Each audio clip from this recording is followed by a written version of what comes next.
Hello student, class 11th maths का question paper है annual exam 25-26 session का। तो जिन बच्चों का एग्ज़ाम हो चुका है अपने आंसर चेक कर सकते हैं। इसका सोल्यूशन अभी हम करेंगे। तो 11th का मैथ्स का ये क्वेश्चन पेपर है। एग्ज़ाम कैसा गया कमेंट करके बताइए। तो ये सेक्शन ए के हम अभी सोल्यूशन करेंगे, सेक्शन ए बी के। और जिन बच्चों के एग्ज़ाम नहीं हुए हैं उनके लिए इम्पॉर्टेंट भी है, प्रैक्टिस कर लेना, प्लेलिस्ट की प्रैक्टिस भी कर लेना, लिंक डिस्क्रिप्शन में है। तो देखिए सेक्शन ए का first question, A set given था X such that X square equals to X, X real number है। और बी सेट है X cube equals to X, X real number है। आपको ए यूनियन बी निकालना था। तो आपको पहले ये सेट बिल्डर फॉर्म में दिया है, रोस्टर फॉर्म में लेके आना था एंड देन यूनियन निकालना था। तो देखो कैसे करना था इस क्वेश्चन को। तो यहाँ पे ए सेट क्या था, X square equals to X. तो इस इक्वेशन को आप सॉल्व करके देख लो। तो ये एक्स जब यहाँ आएगा तो ये एक्स स्क्वायर माइनस एक्स हो जाएगा ना, इस साइड आके इस साइड आएगा तो ये एक्स माइनस में हो जाएगा। और फैक्टराइज करो, एक्स कॉमन लेके तो एक्स यहाँ बचा और इसमें से -1 बचा। तो फैक्टर आएंगे 0 और 1। तो इट मीन्स इसके सोल्यूशन 0 और 1 होंगे और रियल नंबर भी है 0 और 1 है ना। तो यानी कि इसके क्या आ जाएंगे, ए सेट 0 1 आ जाएगा। सेम ऐसे X cube equals to X है तो इसको भी सिंप्लीफाई करो, ये एक्स वहाँ जाके माइनस हो जाएगा। फैक्टराइज करोगे तो एक्स यहाँ एक्स स्क्वायर बचेगा, यहाँ 1। इसके एक्स स्क्वायर -1 के फैक्टर होते हैं एक्स +1 और -1 है ना। तो ये 3 फैक्टर आ जाएंगे, 0 1 और -1। ओके, तो इसके आएंगे -1 0 और 1। तो ये बी सेट आ जाएगा। अब ए और बी का अगर मैं यूनियन निकालूं, ए और बी का यूनियन निकालेंगे अगर, तो दोनों का यूनियन मतलब 0 भी आएगा, 1 भी आएगा और -1 भी आएगा है ना। तो यूनियन मतलब सब कुछ आता है, जो जो मतलब इसमें भी और इसमें भी हो, बस रिपीट नहीं करना होता। तो आपको दिख रहा है कि ए यूनियन बी में बी ही आ गया, क्योंकि बी इसका सबसेट था ना, 0 1 इसमें भी था इसमें भी था। तो बी बड़ा सेट है तो ये सबसेट, बी सबसेट था ए का। तो यानी ये ही यूनियन में आ जाएगा। जब बड़ा सेट छोटे का सबसेट होता है तो वही यूनियन होता है बी। तो ए यूनियन बी आपका बी के ही इक्वल आ जाएगा। तो ए यूनियन बी आपका -1 0 1 होगा। ऑप्शन कौन सा है ये आपका है ऑप्शन डी। तो किस बच्चे का ऑप्शन डी आया है उनका आंसर बिल्कुल करेक्ट है। तो नेक्स्ट क्वेश्चन पे आते हैं। नेक्स्ट क्वेश्चन था आपका, सी एक सेट है जिसमें एक्स स्क्वायर +4 मॉडुलस एक्स +3 और साथ में 0 दिया हुआ है और number of element in set C निकालना था आपको। तो यहाँ पे देखो पहले इसको भी सॉल्व कर लेते हैं, रोस्टर फॉर्म में ले आते हैं। यहाँ 0 ना इक्वल में है शायद। तो पहले तो ये x² +4 मॉडुलस एक्स है, ये है ना। तो मॉडुलस एक्स है जबकि यहाँ तो मॉडुलस एक्स नहीं है। क्वाड्रेटिक बन सकती है बट यहाँ मॉडुलस है बट यहाँ नहीं है मॉडुलस। तो आपको एक प्रॉपर्टी पता होगी कि x² को हम मॉडुलस एक्स का स्क्वायर लिख सकते हैं, ये प्रॉपर्टी पता है। तो x² की जगह मैंने मॉडुलस x² लिख दिया एंड यहाँ तो ऑलरेडी मॉडुलस था एंड साथ में अभी ये मॉडुलस एक्स को y मान लो तो ये y का स्क्वायर, ये 4y एंड ये 3। अब इसे फैक्टराइज कर लो, बराबर 0 है तो ये y एक -1 आ जाएगा, एक -3। यानी मॉडुलस एक्स की वैल्यू -1 और मॉडुलस एक्स की वैल्यू -3। आपको पता है मॉडुलस एक्स की वैल्यू कभी नेगेटिव हो ही नहीं सकती है। तो यहाँ पे नो रियल सोल्यूशन है, नो रियल सोल्यूशन, कोई सोल्यूशन है ही नहीं क्योंकि मॉडुलस एक्स कभी नेगेटिव होगा ही नहीं है ना। तो यानी यहाँ पे नो सोल्यूशन है। नो सोल्यूशन का मतलब यहाँ पे 0 आएगा आंसर। ठीक है, तो इसका मतलब 0 आंसर ऑप्शन ए हो जाएगा इसका। तो क्या आएगा, ए ऑप्शन 0 आंसर आएगा इसका। क्लियर, सेकंड का ए ऑप्शन आ जाएगा। नेक्स्ट क्वेश्चन देखिए। नेक्स्ट क्वेश्चन है आपका थर्ड, इफ़ पी 5 - 5 है एंड आर 4 - 4 है, आपको नंबर पी इंटू आर, यानी पी और आर का जो पी और आर को मल्टीप्लाई करके जो सेट बनेगा उसके नंबर कितने हैं, उसके अंदर कितने नंबर है। तो यहाँ पे मल्टीप्लाई होता है तो जितने इसके अंदर नंबर है, पी के अंदर कितने नंबर दिख रहे हैं आपको, 2। और नंबर क्यू के अंदर कितने आर के अंदर कितने दिख रहे हैं, ये भी 2 ही एलिमेंट है ना। तो जितने जितने हैं अगर इनका क्रॉस निकालना है, मल्टीप्लिकेशन निकालना है तो इन इसके नंबर इसके नंबर को मल्टीप्लाई कर दोगे तो ये नंबर कितने आ जाएंगे, 4। ऑप्शन बी आंसर है। नेक्स्ट देखो, तो 4 आंसर आ जाएगा इसका। नेक्स्ट है फंक्शन दिया ए एक्स प्लस वी, आपको बोला अगर -1 पे इसका वैल्यू -7 और 3 पे इसका वैल्यू 9 है तो आपको ए बी में रिलेशन निकालना था। तो यहाँ तो सिंपल सा क्वेश्चन है, फंक्शन गिवन था। अब एफ एक्स की जगह आपने -1 रखा, एफ -1 जब मैं एक्स की जगह -1 रखूँगी तो ये पूरा जो आंसर सॉल्व करके आएगा वो -7 के बराबर होगा, ये लिखा है ना उन्होंने। तो ये एफ एक्स की जगह -1 पुट करने पे इस पर तो ये आंसर हमको रेंज क्या मिलेगा, -7 मिलेगा। एक्स डोमेन है, डोमेन -1 रखने पे रेंज आपको -7 मिलेगी। तो यहाँ ए एक्स की जगह -1 रखा प्लस बी, तो एक इक्वेशन आ गई -a + b = -7। सेम ऐसी F3 यानी x3 रखने पर आंसर कितना मिलेगा, 9। तो यानी जहाँ x है वहाँ 3 रख दो इस इक्वेशन में प्लस बी, तो यहाँ से एक इक्वेशन और आ जाएगी 3a + b = -9। अब ये दो इक्वेशन जो आई है इनको एलिमिनेशन से सॉल्व कर लो, एलिमिनेशन नहीं हो पाता होगा सबको निकालना। ये दोनों प्लस के थे इसलिए माइनस का साइन लगाया इसको बदलने के लिए ताकि ये कट जाए, तो ये भी माइनस हो जाएगा, ये भी माइनस, माइनस माइनस माइनस का 4 है, माइनस माइनस माइनस का 16, तो माइनस से माइनस करके A4 आ जाएगा। A4 की वैल्यू इसमें रख दो तो B निकालोगे तो A वहाँ जाके प्लस हो जाएगा, तो ये -3 आ जाएगा। ठीक है, अब A और B आ गए, 4 और -3, अब इन्हें प्लस करके देख लो। तो जब आप A और B को प्लस करोगे तो ये 4 आया, ये -3 आया, तो ये 1 आ जाएगा। और ये ऑप्शन सी है, A + B कितना आएगा, 1 आएगा। तो यहाँ पे A + B = 1, सी ऑप्शन किस किस बच्चे का ठीक है, करेक्ट है, बिल्कुल सही है, कमेंट करना। क्वेश्चन 5 देखो, नंबर ए के 3 है और नंबर बी में एलिमेंट 2 है, आपको नॉन एम्पटी रिलेशन निकालने। तो जब भी किसी टोटल रिलेशन का अगर आपको फॉर्मूला आता है तो नॉन एम्पटी तो निकल ही जाएंगे। तो देखो ए के पास कितने ए सेट के अंदर 3 एलिमेंट है, बी सेट के अंदर 2 एलिमेंट है। अगर आपको टोटल नंबर ऑफ रिलेशन निकालने हैं तो आपने फॉर्मूला पढ़ा होगा 2 एक नंबर A क्रॉस B, ये होते हैं नंबर ऑफ रिलेशन। ठीक है, नंबर ऑफ रिलेशन का फॉर्मूला क्या होता है, जो A क्रॉस B के अंदर नंबर ऑफ एलिमेंट है अभी मैंने सिखाए थे ना, इसके अंदर 3 है, इसके अंदर 2 है, तो number of A cross B में कितने होंगे, 3 × 2 = 6, और 2 की पावर कर दोगे तो नंबर ऑफ रिलेशन आ जाएंगे। तो 2 की पावर ये इंटू ये, तो 2 की पावर 6, और क्योंकि आपको नॉन एम्पटी बोला तो एक तो एम्पटी होगा। टोटल रिलेशन अगर इतने आए हैं तो एक तो एम्पटी भी होता है ना, आपको नॉन एम्पटी निकालना तो एक उसमें से माइनस करना पड़ेगा, 2 की पावर 6 - 1 करना पड़ेगा। 2 की पावर 6 64, 1 माइनस करोगे 63 आएगा इसका आंसर। तो यहाँ पे 63 सी ऑप्शन पे करेक्ट हो जाएगा, ऑप्शन सी इसका आंसर हो जाएगा। ठीक है, तो किस किस बच्चे का ये आंसर आया है कमेंट करना कि हमारा ये आंसर आया है। तो प्लेलिस्ट को जिस जिस बच्चे ने देखा होगा मोस्टली क्वेश्चन उसमें से ही आए हुए हैं, तो प्लेलिस्ट को ज़रूर देख लेना। जो अभी जो जिनके एग्ज़ाम नहीं हुए हैं या फिर जो नेक्स्ट ईयर वाले बच्चे भी होंगे उनके लिए प्लेलिस्ट इंपॉर्टेंट है, लिंक डिस्क्रिप्शन में चेक कर लेना। तो यहाँ सी ऑप्शन 63 आंसर है। 6 क्वेश्चन देखो, sin 2x / sin x cos x + sin x cos x / sin 2x, इसको सॉल्व करके आंसर बताना है कितना है। तो यहाँ पे sin 2x की आपको आइडेंटिटी आनी चाहिए।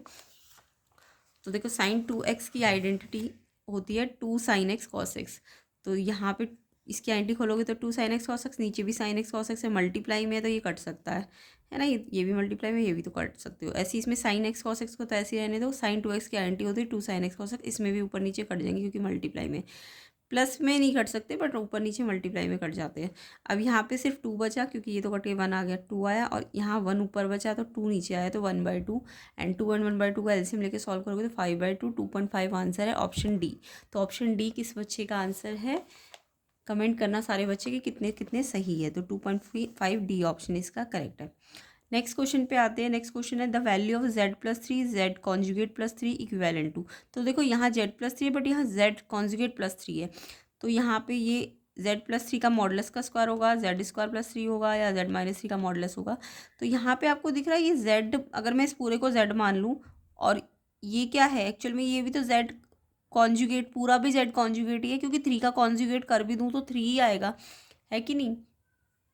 क्वेश्चन समझ आ गया ना कि z + 3 और ये z कॉन्जुगेट +3 है। तो अगर ये मान लो w है तो ये w का कॉन्जुगेट ही तो है। क्यों, क्योंकि देखो अगर ये ऐसे लिखा होता z + 3 का कॉन्जुगेट, अगर ये ऐसे लिखा होता, ठीक है, अगर ये ऐसे लिखा होता z + 3 का कॉन्जुगेट, तो हम इसे कैसे खोलते, इस पे अलग कॉन्जुगेट, इस पे अलग कॉन्जुगेट खोलते ना, ऐसे इस पे अलग कॉन्जुगेट, इस पे अलग, और 3 का कॉन्जुगेट तो 3 होगा क्योंकि 3 तो रियल नंबर है, वो तो 3 आएगा, और ये z कॉन्जुगेट, तो यानी कि z कॉन्जुगेट +3 को आप z + 3 का कॉन्जुगेट भी लिख सकते हो।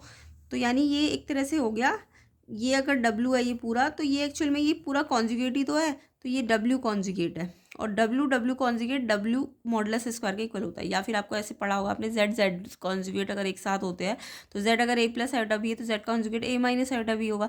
अब इन्हें प्रोडक्ट करोगे तो A square plus B square है कि नहीं, ए का square minus iota B square, iota square क्योंकि माइनस वन होता है तो ये प्लस बी स्क्वायर, तो ये A square plus B square आपने पढ़ा होगा मॉडुलस जेड का स्क्वायर होता है, क्योंकि ये आपका मॉडुलस जेड का अंडर ये मॉडुलस जेड तो रूट पे होता है ना, तो ये मॉडुलस जेड का स्क्वायर होता है। तो Z Z conjugate modulus Z का स्क्वायर होता है, ये एक प्रॉपर्टी होती है।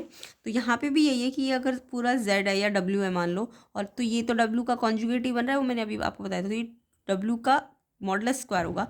तो यानी डब्ल्यू क्या है, ये पूरा है ना, तो यानी कि इसका स्क्वायर। तो ये कौन सा ऑप्शन है, ये ऑप्शन ए है। तो ऑप्शन ए इसका आंसर है। किस किस बच्चे ने ऑप्शन ए पे टिक किया है वो बिल्कुल करेक्ट है। ये क्योंकि पूरा अगर z है और ये z कॉन्जुगेट है, तो z जो z है उसी का मॉडुलस का स्क्वायर इस प्रॉपर्टी के अकॉर्डिंग। ठीक है, तो ऑप्शन ए आंसर हो जाएगा। तो यहाँ पे ए ऑप्शन करेक्ट है। नेक्स्ट क्वेश्चन देखो, रूट माइनस वन आयोटा होता है, तो इसको फाइंड करना था, बहुत ही सिंपल क्वेश्चन था ये भी।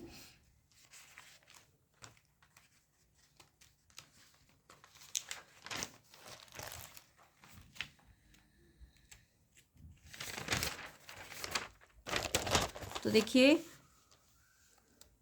आयोटा 24, आयोटा 25, आयोटा 26, आयोटा 27, देखो यहाँ प्लस है तो एक्सपोनेंट का तो कोई प्रॉपर्टी बनेगा नहीं, कॉमन ले लो। आयोटा 24 सब में है ना, तो आयोटा 24 मैंने कॉमन ले लिया, तो यहाँ से क्या बचा अंदर, यहाँ तो पूरा बाहर है तो 1 बचा। इसमें आयोटा 25 था और आयोटा 24 कॉमन लिया, तो एक आयोटा की पावर 1 बचेगी, है ना।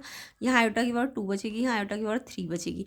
अब आपको एक प्रॉपर्टी पता है, अगर iota iota square iota cube iota 4 सारे प्लस में है ना, तो इसका आंसर 0 आता है। क्यों, देखो आयोटा आयोटा रखो, आयोटा स्क्वायर -1 होता है, आयोटा क्यूब माइनस आयोटा होता है, और आयोटा 4 +1 होता है।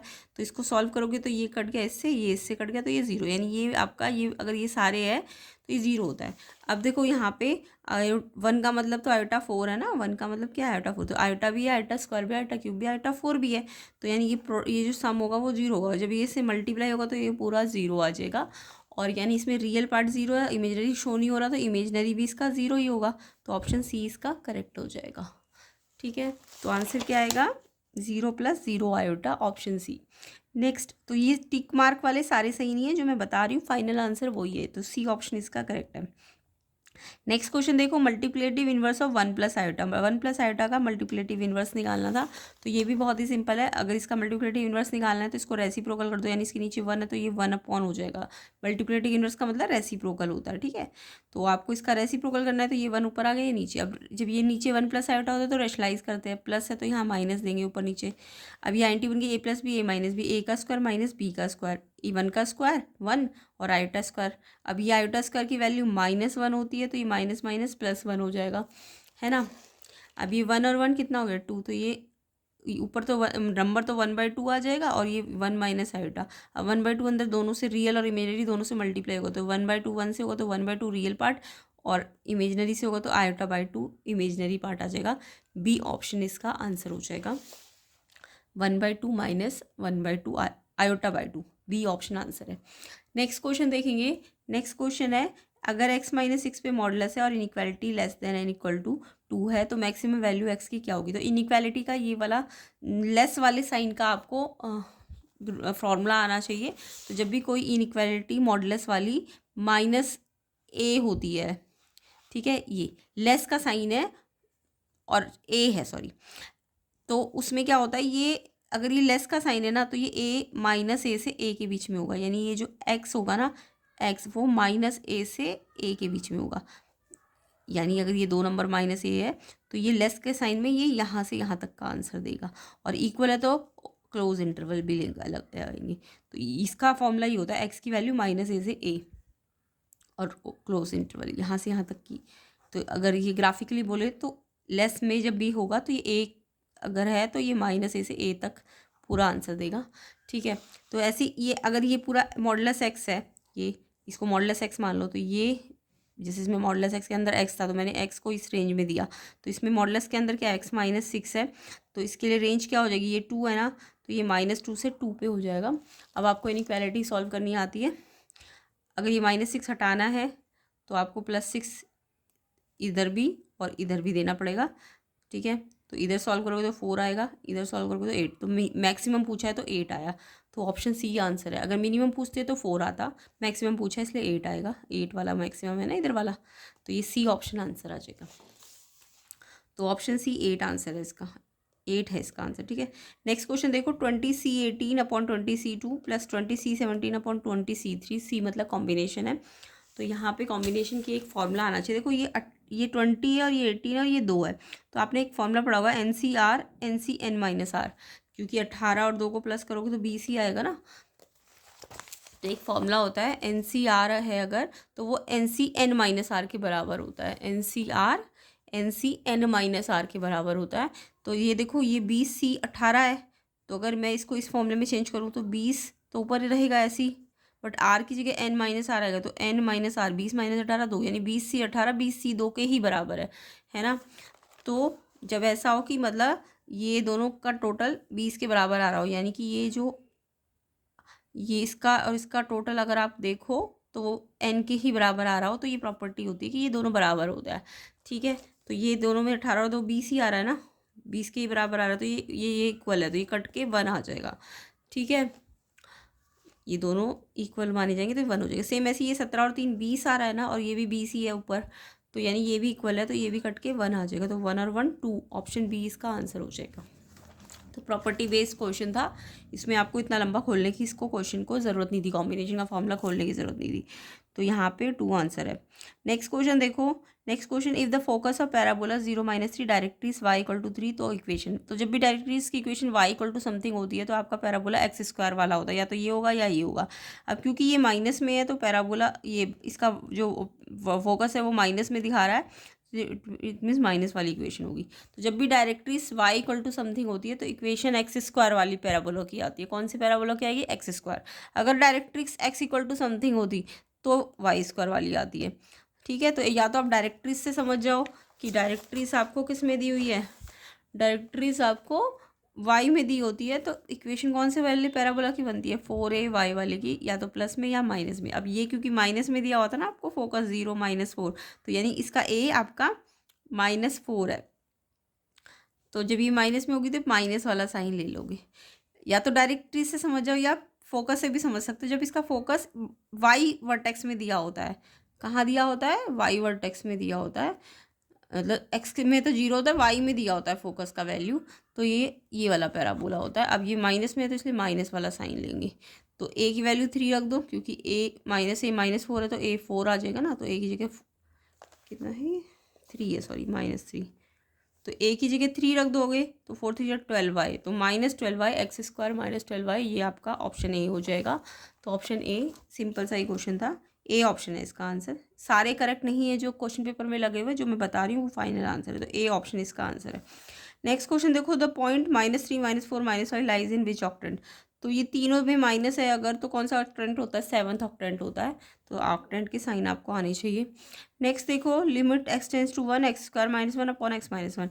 तो अगर आप डायरेक्ट लिमिट पुट करोगे ना इसमें, x की वैल्यू 1 अगर डायरेक्ट रखते हो तो देखो ये 1 का स्क्वायर 1 -1 1 -1, तो ये 0/0 हो जाएगा। तो ऐसे तो जब ये 0/0 आ जाए तो हमें ऐसे नहीं करना इस क्वेश्चन को, हमें अभी से फैक्टराइज करना पड़ेगा, क्योंकि 0/0 नहीं आना चाहिए था। तो x² - 1 आइडेंटिटी बन रही है ना, a² - b², a + b a - b x + 1 x - 1, क्योंकि 1 का स्क्वायर है ना, तो a b 1 है आपका, x + 1 x - 1, तो ये इससे कट जाएगा। तो अब ये x + 1 पे आप लिमिट x टेंस टू 1 रख दोगे, तो जहाँ x है ना वहाँ पे लिमिट 1 रख दोगे तो 1, ये 1 आ जाएगा और ये +1, तो ये 2 आंसर आ जाएगा, ऑप्शन सी। ये तो बहुत ही सिंपल क्वेश्चन था, तो ये तो सबको ही आता होगा। नेक्स्ट क्वेश्चन देखो, limit x tends to 0 sin 5x/x + x/10 5x। तो यहाँ पे लिमिट की एक प्रॉपर्टी होती है, जब साइन थीटा वाला होता है तो लिमिट में हम एक प्रॉपर्टी लगाते हैं। अगर मैं किसी तरीके से limit x tends to 0 sin x/x, यानी जो एंगल x साइन के पास यहाँ है इस साइड, वो यहाँ भी दे दूँ।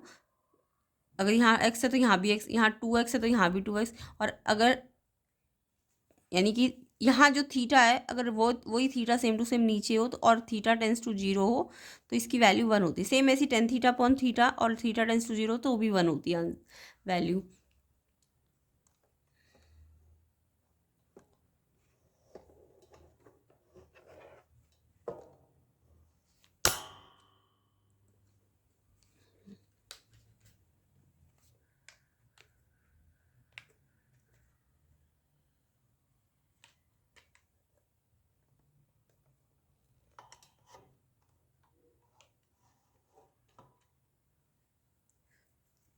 ठीक है। तो यहाँ पे साइन 5x अपॉन एक्स है, यहाँ पे थीटा 5x है जबकि यहाँ पे x है, तो हमें इसको भी 5x बनाना पड़ेगा।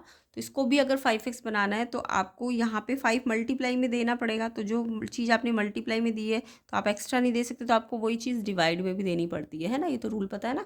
तो मेरे क्योंकि थीटा में 5x है तो मुझे यहाँ भी नीचे x की जगह 5x बनाना है, तो 5 यहाँ मल्टीप्लाई में दिया तो नीचे भी डिवाइड में भी देना पड़ेगा। सेम ऐसी 10 5x है ना थीटा, तो यहाँ पे भी आपको 5x देना है अगर, तो 5 से मल्टीप्लाई दिया तो 5 से डिवाइड में भी देना पड़ेगा।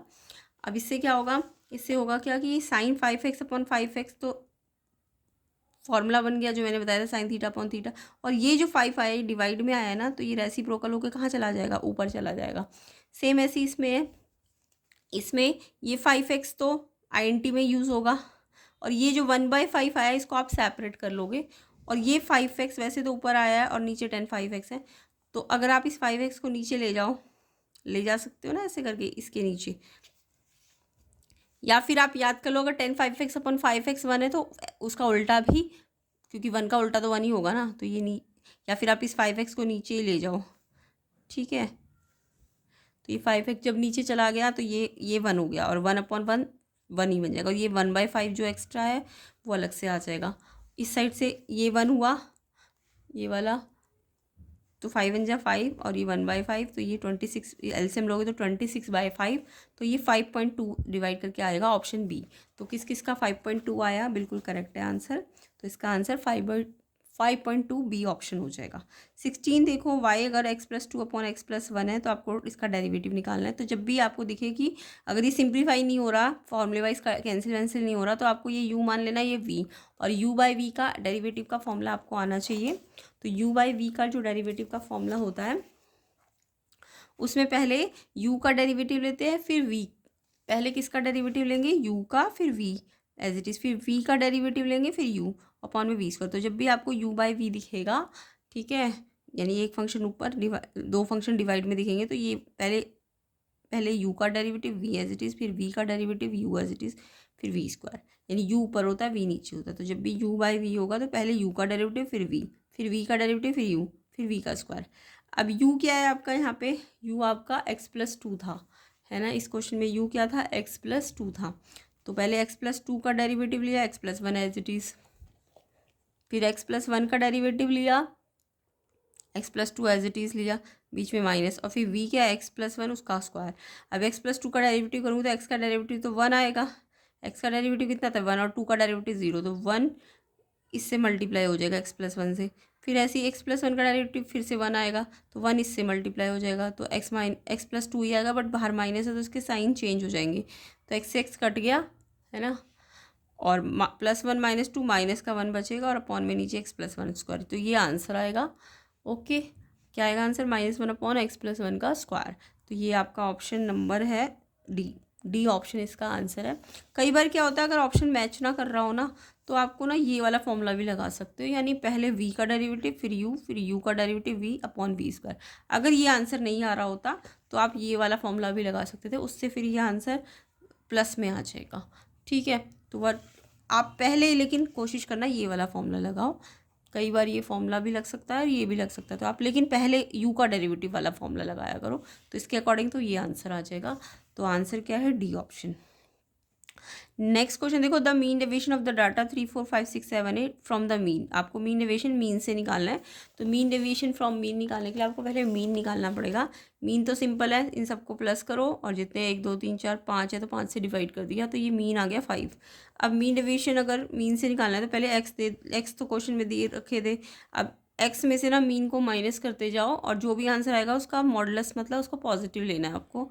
तो जैसे 3 है, 3 में से मीन कितना आया है, 5 आया ना, तो 3 में से 5 माइनस करो तो 2, ऐसे तो नेगेटिव आएगा बट आपको पॉजिटिव में ही लेना है। ऐसी 4 में से मीन को माइनस करूँगी तो 1 आएगा, 5 में से 5 को माइनस करूँगी 0 आएगा, है ना। फिर 6 में से मीन को माइनस करोगे, मीन 5 आया था, 6 में से 5 को तो 1 आया, फिर 7 में से 5 को करूँगी तो 2 आएगा। तो ये डेविएशंस फ्रॉम मीन निकल के आ जाएंगे, और इनका टोटल करके देखना 3 3 6 आएगा। अब ये स्टैंडर्ड डेविएशन फ्रॉम मीन का फॉर्मूला क्या होता है, सिग्मा ये जो डेविएशन आया है उनका टोटल लेते हैं, यानी ये लेंगे अपॉन में n लेंगे, तो टोटल आया डेविएशन का 6 और नंबर कितने थे 5, इससे डिवाइड करोगे तो 1.2, ऑप्शन सी आंसर हो जाएगा। तो किस किस बच्चे का आंसर 1.2 सी ऑप्शन आया है, बिल्कुल करेक्ट है। कमेंट करके बता देना। नेक्स्ट क्वेश्चन नंबर 18 देखो, ए यूनियन बी, अगर ए इंटरसेक्शन बी है तो क्या हो सकता है? अगर यूनियन और इंटरसेक्शन बराबर होते तो एक कंडीशन लगती है। क्या कंडीशन होती है? कि वो दोनों सेट ना बराबर होते हैं। वेन डायग्राम की हेल्प से समझ सकते हो इसको आप।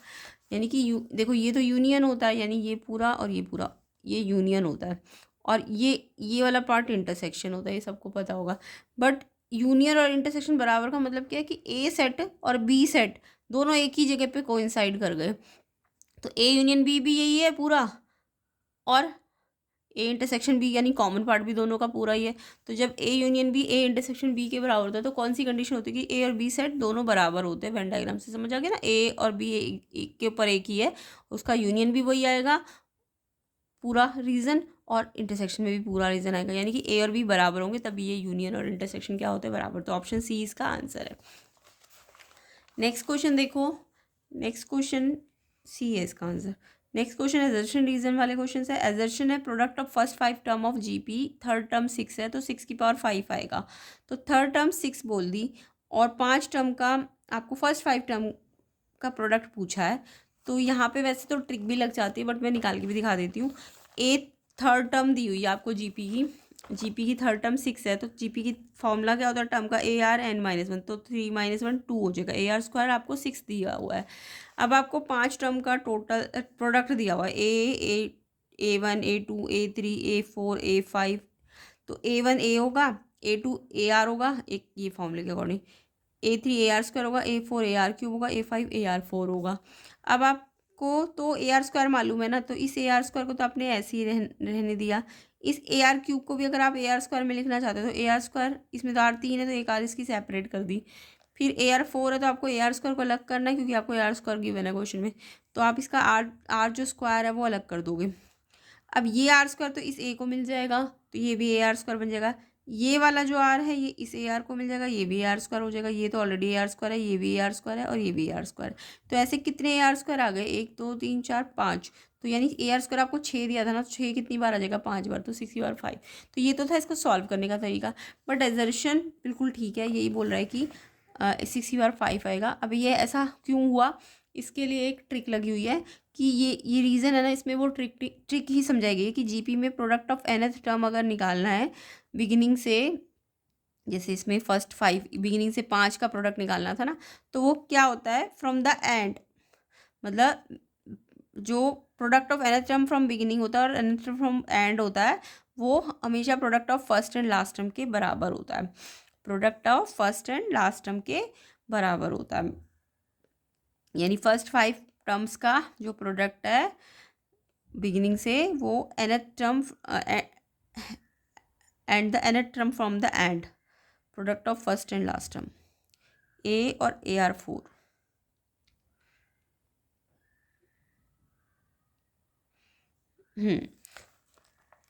तो करेक्ट है, ये ही आईएनटी से हमने ये निकाला हुआ है, ठीक है। तो एजर्शन भी ठीक है, रीजन भी ठीक है, और एक्सप्लेनेशन भी दे रहा है। ए ऑप्शन इसका आंसर हो जाएगा।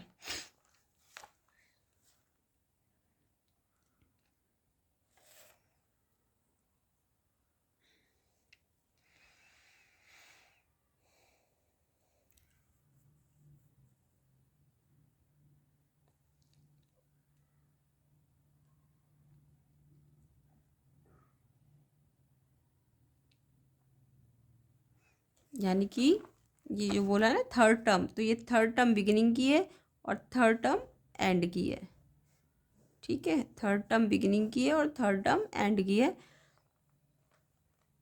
तो इसलिए ये 6 की पावर कितना आएगा? 5, यानी जितना थर्ड टर्म है उसकी पावर क्या आ जाएगी? इस 5 के बराबर। 5 टर्म्स का था तो 6 की पावर 5 लग जाएगी, 6 टर्म्स का होता तो उतनी पावर लग जाती। तो रीजन एजर्शन एक्सप्लेन भी कर रहा है, करेक्ट भी है, तो ऑप्शन ए आंसर है। नेक्स्ट देखो, if two event A and B are mutually exclusive then P A intersection B बराबर 0। यस, आपने पढ़ रखा होगा, म्यूचुअली एक्सक्लूसिव इवेंट होते तो उनका जो कॉमन होता है वो 5 सेट होता है, और 5 सेट है तो उनकी प्रॉबिलिटी क्या होगी, 0 होती है। जो भी म्यूचुअली एक्सक्लूसिव होता है इसमें कुछ कॉमन ही नहीं है, तो प्रॉबिलिटी कितनी होगी इंटरसेक्शन की, 0। और म्यूचुअली एक्सक्लूसिव इवेंट कभी भी साइमल्टेनियसली नहीं चलती है। ऐसे ही जैसे एक डाइस है उसमें 1 2 3 4 5 6 आते हैं, तो अगर मैं ऑड की प्रॉबिलिटी बोलूँ तो 1 1 3 5, और इवन की प्रॉबिलिटी बोलूँ तो 2 4 6 है ना। यानी उनके आउटकम्स 2 4 6 आएंगे, और ऑड के 1 3 5 आएंगे। तो वो उनमें कुछ भी कॉमन है नहीं है ना 1 3 5 और 2 4 6 में, तो उनका इंटरसेक्शन कितना आएगा, 0। उनकी प्रॉबिलिटी कितनी हो जाएगी, 0। ठीक है। तो म्यूचुअली एक्सक्लूसिव कभी भी साइमल्टेनियसली अकर नहीं करती है, एक इवन चल रही है तो दूसरी ऑड चल रही है, तो वो एक साथ कभी भी नहीं चलती है। बिल्कुल करेक्ट है। तो एजर्शन भी ठीक है, रीज़न भी ठीक है, और एक्सप्लेनेशन भी दे रहा है। ऑप्शन ए इसका भी आंसर हो जाएगा।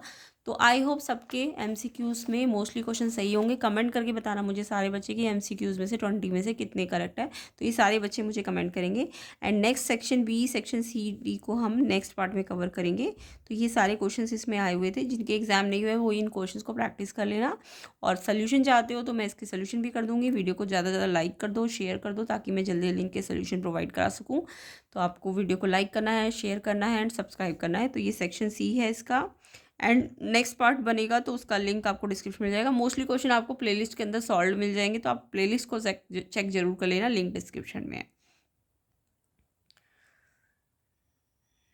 तो ये सारे क्वेश्चन मैंने प्लेलिस्ट में करा रखे हैं, चेक कर लेना। मोस्टली क्वेश्चंस आपको मिल जाएंगे लिंक डिस्क्रिप्शन में। और अगर इसका सेकंड पार्ट बनेगा तो उसका लिंक भी आपको डिस्क्रिप्शन में मिल जाएगा। तो ये केस बेस्ड क्वेश्चंस आए हुए थे इसके। तो एग्ज़ाम कुल मिला के मॉडरेट था। तो आप कमेंट करके बताना कैसा था, इजी था, हार्ड था, और एमसीक्यू क्वेश्चन 1 से 20 में आपके कितने करेक्ट है। तो ये सारे बच्चे कमेंट करना। एंड लिंक आपको डिस्क्रिप्शन में मिल जाएगा इसके सोल्यूशन वीडियो का भी, नेक्स्ट पार्ट का, और प्लेलिस्ट का लिंक भी आपको डिस्क्रिप्शन में मिलेगा।